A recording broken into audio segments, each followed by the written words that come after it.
Hi everyone, and thank you for watching today.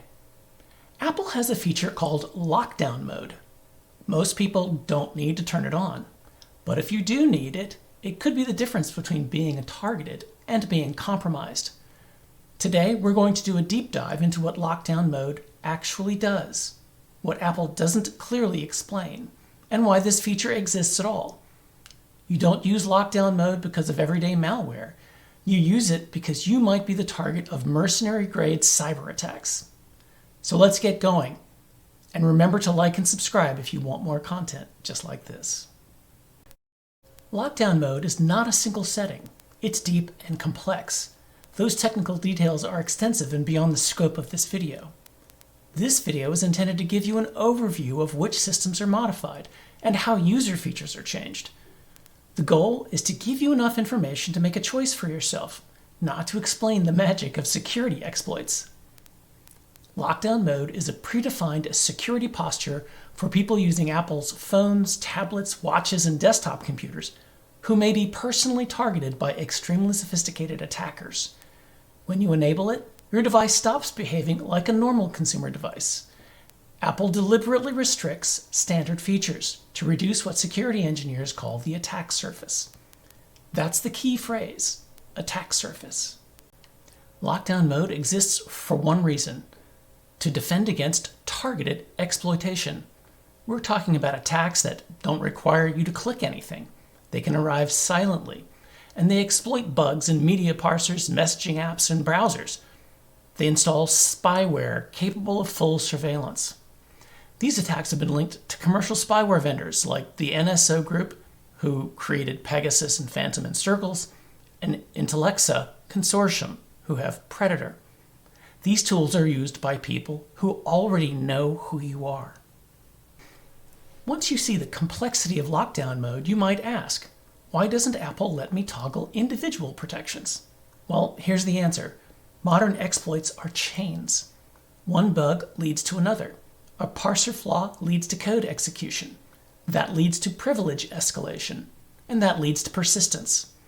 If Apple lets users selectively disable protections, that can create false confidence. Lockdown mode is intentionally all or nothing, so Apple can test it, audit it, and harden it as a known good configuration. Think of this as a security profile that configures many things at once. So what does lockdown mode do to your phone in response to these threats? Security researchers start by evaluating what systems can be attacked. Then they evaluate the parts of those systems with the greatest risk because of complexity or age or ease of exploitation. If it can be removed, it is. The goal is to reduce the attack surface to the smallest it can be and still offer the functions you need. Here is a summary of the changes that lockdown mode implements. Let's go through them to understand better how they affect how your iPhone works. Let's start with messages. In lockdown mode, most attachment types are blocked, link previews are disabled, and rich message parsing is reduced. Why? Because iMessage has historically been one of the most valuable exploit delivery systems on Earth. Attackers have abused PDF parsers, image decoders, font rendering engines, and video metadata, all without user interaction. Lockdown mode strips messages down to something much closer to plain text. That alone kills an entire class of zero-click attacks. Next, we look at web browsing. Safari, because of its engine WebKit, is one of the most complex pieces of software on your device. In lockdown mode, advanced JavaScript features are disabled. Some WebAssembly paths are blocked, custom web fonts don't load, and certain images may not render. Why? Because browser engines are exploit factories. Attackers rely on just-in-time compilation bugs, memory corruption, type confusion, and side-channel attacks. Lockdown mode effectively turns Safari into a low-capability document viewer, not a modern web application platform. In lockdown mode, FaceTime also behaves differently. Incoming calls are blocked unless you've previously contacted that person. This choice leans into our personal social trust. The change stops automated probing, random exploit attempts, and media stack abuse from unknown callers. Apple also disables share play and live photos. Anything that increases parser complexity is removed. Then there's the Apple Services Cloud.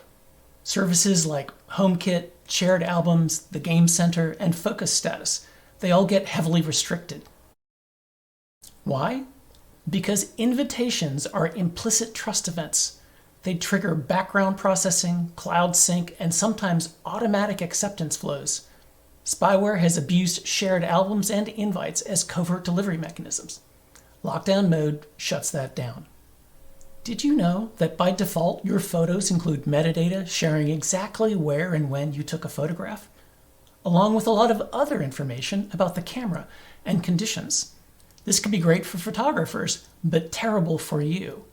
When you share photos on lockdown mode, location metadata is stripped, so people can't just plug in GPS coordinates.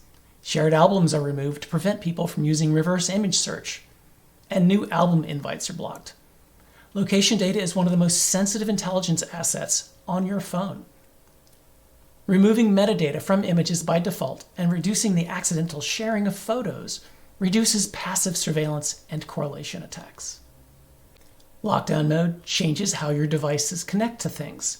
It is possible for you to configure your device to auto-connect to trusted devices. These are devices you've allowed before, so Apple wants it to be easy.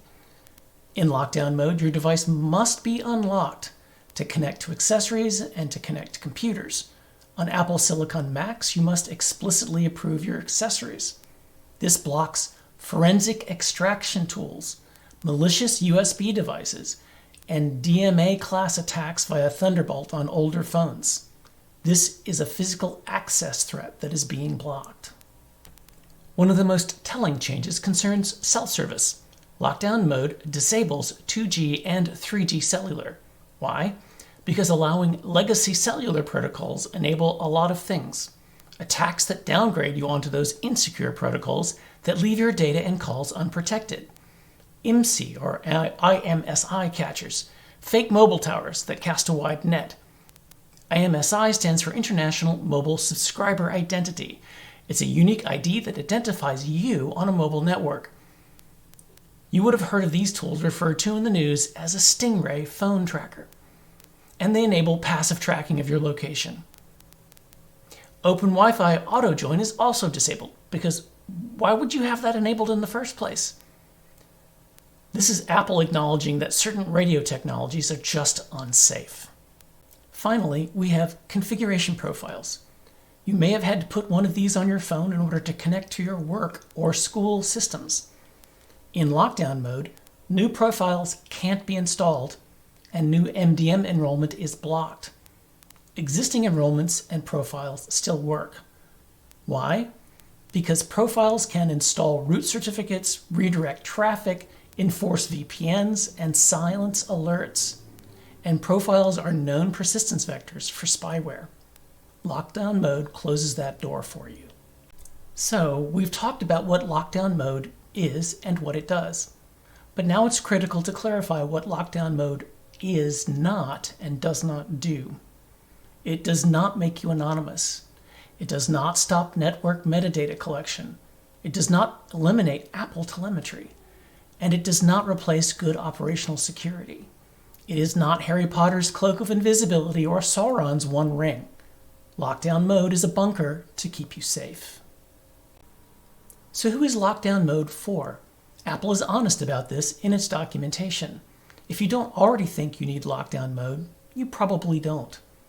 But it is for people under threat of sophisticated cyber attack. Journalists, activists, political organizers, lawyers, and government officials. Lockdown mode works by dramatically raising the attacker's costs, because sometimes that's all it takes to deter the bad guys. If you're convinced that you want to be able to enable lockdown mode, here's a speedrun enable of lockdown mode. Go into settings, scroll all the way down until you see privacy and security and tap that. Scroll all the way to the bottom and tap lockdown mode. Tap turn on lockdown mode and scroll through the disclaimers. Tap turn on lockdown mode and then turn on and restart. Lockdown mode is not about convenience. If you use a lot of your iPhone's most fun features, then you'll likely have less fun. Sadly, those fun features are implemented using insecure practices because they're only fun when they're easy to use, and easy to use is all too often also easy to exploit. Apple marketing leans heavily into how much more secure their ecosystem is compared to others, but we know that marketing hype is not always the complete truth. Apple devices have been exploited in high-profile cases. And the fact that Apple built lockdown mode at all tells you something important about the world we live in now. If your life includes working in a hostile digital environment, then you should consider enabling lockdown mode at the right times. If you live in that environment, leave it on all the time. Thanks for watching. Remember to like and subscribe, and see you next time.